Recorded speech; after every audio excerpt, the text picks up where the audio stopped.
প্রধানমন্ত্রী ঢাকায় ব্রেকফাস্ট বৈঠকে কি হয় সেদিকে তো আমাদের নজর রয়েছে। তবে আপনাদের মনে থাকবে দিন তিনেক আগে আচমকাই নবান্নে মুখ্যমন্ত্রী শুভেন্দু অধিকারীর সঙ্গে দেখা করেছিলেন বিদ্রোহী তৃণমূল সাংসদ সুদীপ বন্দ্যোপাধ্যায়। আর এবার ঋতব্রত শিবিরের বিধায়কেরা যাচ্ছেন।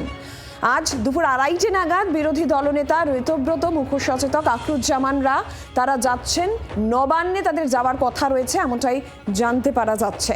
এবার এসআইআর এর নাম বাদে আবেদনের দ্রুত নিষ্পত্তি, যেমনটা জানতে পারা যাচ্ছে যে এবার ঋতব্রত শিবিরের বিধায়কেরা যাচ্ছেন নবান্নে। আপনাদের আগে শোনাই তৃণমূল বিধায়ক কুণাল ঘোষ এই প্রসঙ্গে কি বললেন। কালকে যে 12 জন যাবেন বলে ওদের শিবির থেকে নাম পেয়েছি এখনো পর্যন্ত অসমর্থিত সূত্রে, তার মধ্যে 7 জনই তো আমাদের সঙ্গে যোগাযোগ করে রেখেছেন। তাদের ভরসা দিতে বা ভয় দেখাতে ওরা সঙ্গে রাখতে চাইছে। তারা ইচ্ছে করে মুখ্যমন্ত্রীর সামনে নিয়ে গিয়ে ফেলছে। তো ফলে মূলত মানুষের জন্য, এসআইআর এর জন্য ওরা মুখ্যমন্ত্রীর কাছে যাচ্ছেন না।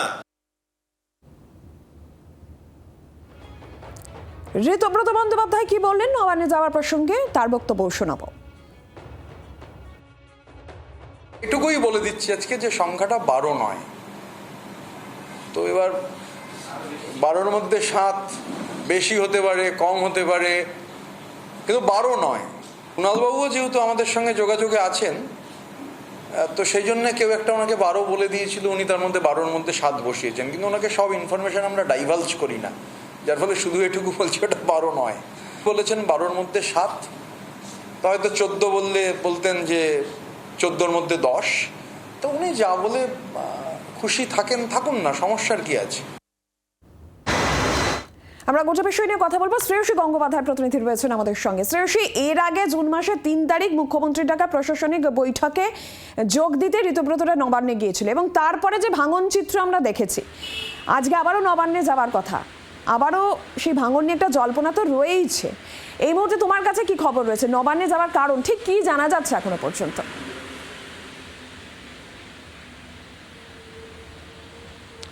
দেখো, তোমাকে যেটা জানাই সেটা হচ্ছে যে আমরা দেখেছিলাম কিছুদিন আগেই দিল্লিতে এনসিপিআই যারা সাংসদ ছিলেন, অর্থাৎ মূলত বলা যেতে পারে যে বিদ্রোহী তৃণমূল সাংসদ যারা এই মুহূর্তে এনসিপিআই সঙ্গে রয়েছেন, সেই সাংসদরা যখন মুখ্যমন্ত্রীর সঙ্গে বৈঠক করেছেন ঠিক তখনই কিন্তু কার্যত তার কয়েক দিনের মধ্যেই দেখা যাচ্ছে যে এক্ষেত্রে আজকে যে বিদ্রোহী তৃণমূল বিধায়ক যারা রয়েছেন, অর্থাৎ যাদেরকে আমরা বলছি তৃণমূলের নতুন ব্লক বা যারা নিজেদের আসল তৃণমূল বলে দাবি করছেন, যারা ঋতব্রত বন্দ্যোপাধ্যায়কে বিরোধী দলনেতা হিসেবে মনে করেন, সেই ব্লকের সেক্ষেত্রে কিন্তু এক দল বিধায়ক তারা আজকে মুখ্যমন্ত্রীর সঙ্গে সাক্ষাৎ করতে যাচ্ছেন। 1:15 নাগাদ তারা বিধানসভা থেকে রওনা দেবেন। কিন্তু এই সাক্ষাতের কারণ কি?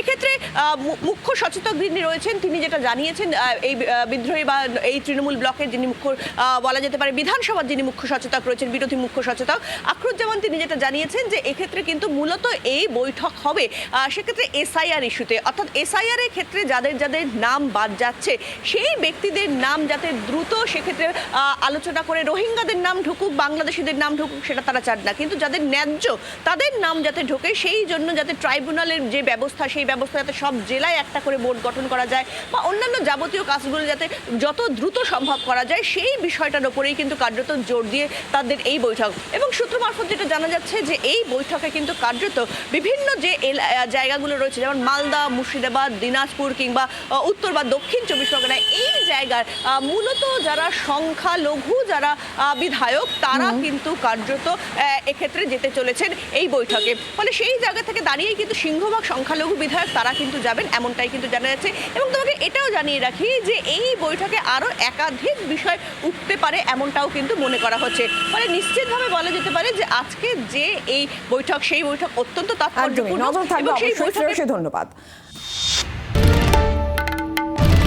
বাংলার আওয়াজ, বাঙালির আবেগ, জি 24 ঘন্টা।